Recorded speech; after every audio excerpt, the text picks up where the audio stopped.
chaos at Ibrox as Russell Martin clings to delusion after a humiliating 3-1 collapse to Club Brugge, while Nasser Djiga sinks to new lows with another disaster class. Ali McCoist and Alan Brazil agree on Russell Martin sack verdict at Rangers. Rangers could be about to give away Ridvan Yilmaz for a cut-price deal as Besiktas circle. Premier League giants are circling Nicholas Raskin.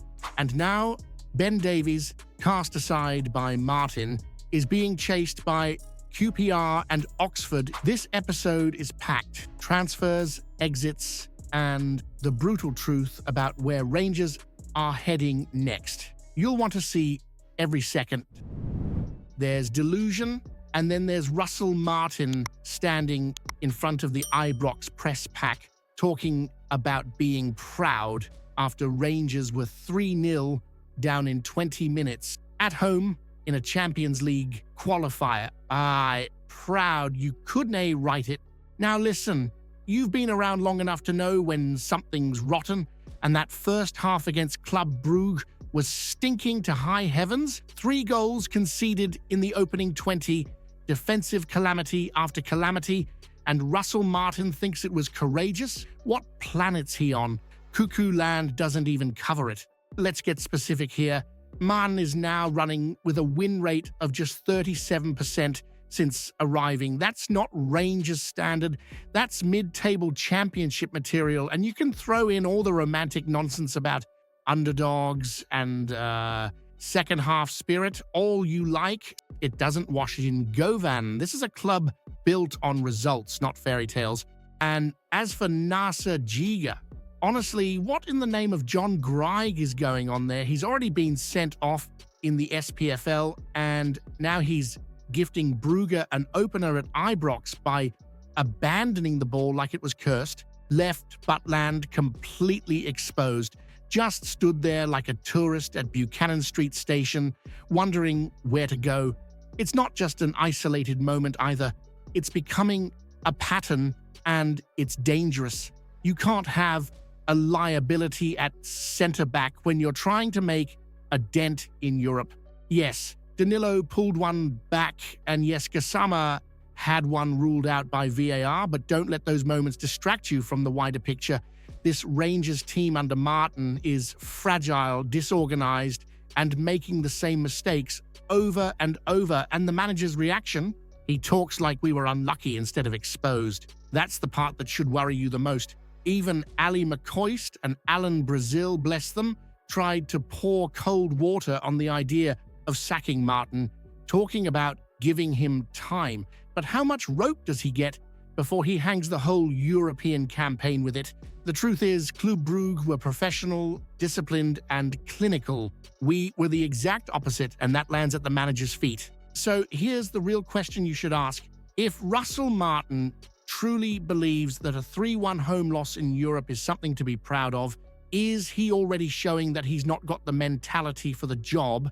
Or worse, has he lowered the standards of Rangers without you even realizing it?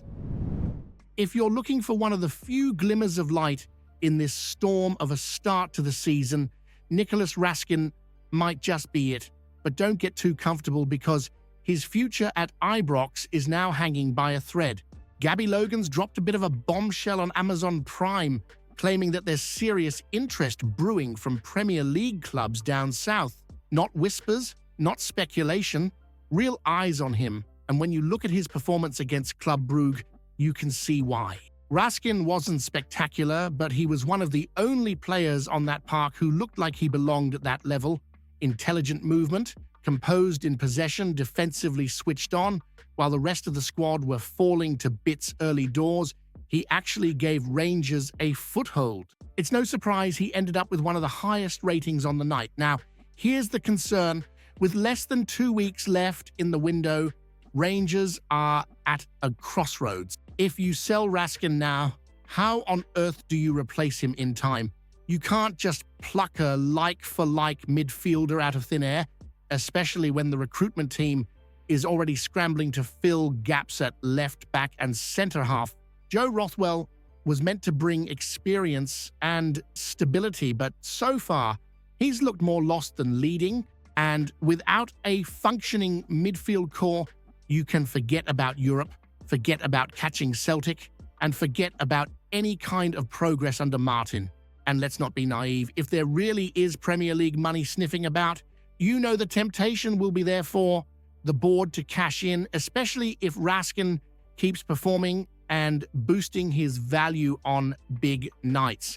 But this isn't the time to sell, not unless you want to write off the season before the clocks go back. So ask yourself this: if Rangers flog Raskin this late in the window, is it proof that the club's ambition is shrinking faster than its trophy cabinet has in the last decade?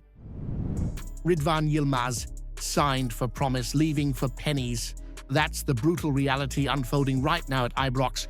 The Turkish international, who was supposed to be one for the future, is now desperate to escape Govan like it's on fire. And Besiktas? They've come knocking, smelling a bargain. Negotiations are in full swing, and it's looking more and more like Rangers will settle for around £3 million, despite supposedly valuing him between 3.4 and 4.3 million. Let's be honest, this was a lad we signed for roughly the same fee 2 years ago, and now we're about to shift him for near break even. No profit, no standout moments, barely a lasting memory. It's like he passed through Ibrox wearing an invisibility cloak. 26 appearances, a handful of half-decent showings, and now a quiet farewell back to Istanbul. Hardly the legacy you'd want for a player who came with such high hopes. And here's where it gets properly worrying. With Jefte also heading for the exit and Ridvan gone, Rangers' fullback depth is dangerously thin. A teenage loanee in Jaden Magoma has been drafted in from Brentford, and while he might have bags of potential, he's not a solution for a side chasing trophies across four fronts. Centre-back, not much better. We're apparently relying on Nasser Djiga. Yes, the same Djiga who's already had a red card in the SPFL and cost us the opener against Brugge, plus John Sutar and Emmanuel Fernandez, with the rest cast aside. It's a fragile defensive setup, and if the board think shifting Ridvan and Jefte without proper reinforcements is smart business, they're playing with fire. This isn't the time for sell and hope. Russell Martin might be working under pressure, but he needs proper backing, and that means real defenders, not more short-term punts or untested kids. Now look, there's no shame in moving a player on if he's not working out, but this is yet another example of poor return on recruitment. This was meant to be a defender capable of growing into a starter, maybe even a top asset to flip for a tidy profit.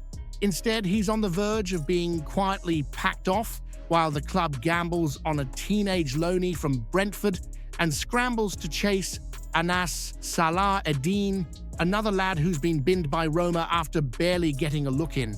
And Salah Eddin might have the technical profile that fits Martin's style: bombing runs, cut insides, decent delivery, but it's still another flyer on a player who's yet to prove anything consistently at a high level. Is that really where we are now? Signing cast-offs from Serie A and hoping they find their feet in Glasgow? Let's not sugarcoat it. Losing both Jefte and Ridvan in one window and replacing them with a teenager and maybe from Italy, that's not what a club aiming to reclaim the title should be doing.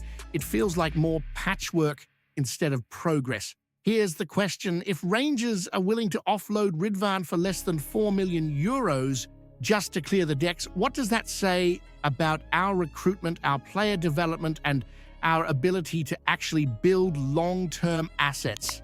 Have we turned into a revolving door for misfiring projects while Celtic sit back and laugh? Ben Davies, once thought to be a composed and steady hand at the back, now finds himself shoved to the periphery at Ibrox, with QPR and Oxford United circling like seagulls at the chippy.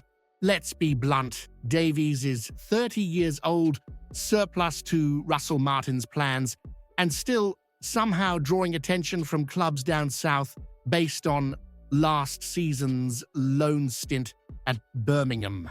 He made 40 appearances there and helped them up from League One, but if that's the height of his contribution, then it's no shock Martin's ready to ship him out and reinvest. QPR seem to be leading the charge, already pinching Kwame Poku from under our noses earlier in the window, which in itself is an embarrassment. They're now sniffing around our leftovers and looking more decisive in the market than us, and that tells you plenty. Oxford United, desperate not to fall back into League One, are also keen, hoping that experience alone might plug their leaky defense. Now let's look at the bigger picture. With Davies, Ridvan, Yilmaz, and Jefte all set to depart, that's 3 defenders gone in one window, and yet Rangers still look flimsy at the back. Djiga's rash, Sutar's brittle, and Emmanuel Fernandez is untested. Meanwhile, the club's best centre-half from last season, Leon Balogun, is nowhere near the setup. You start to wonder if there's even a coherent defensive plan at all. And let's not forget, Martin's also bracing for bids on Raskin and Igamani, 2 of the few bright spots in the squad. If all these players are heading for the door, the idea that Rangers are quietly stripping the squad for cash becomes harder to ignore. So here's what you need to ask. If Russell Martin's happy to offload Ben Davies and the club keeps selling without immediately strengthening, are Rangers being rebuilt or just slowly dismantled behind your back? If you haven't seen yesterday's video yet, you're missing out. Explosive news about Rangers that'll leave every fan stunned. Go check it out now.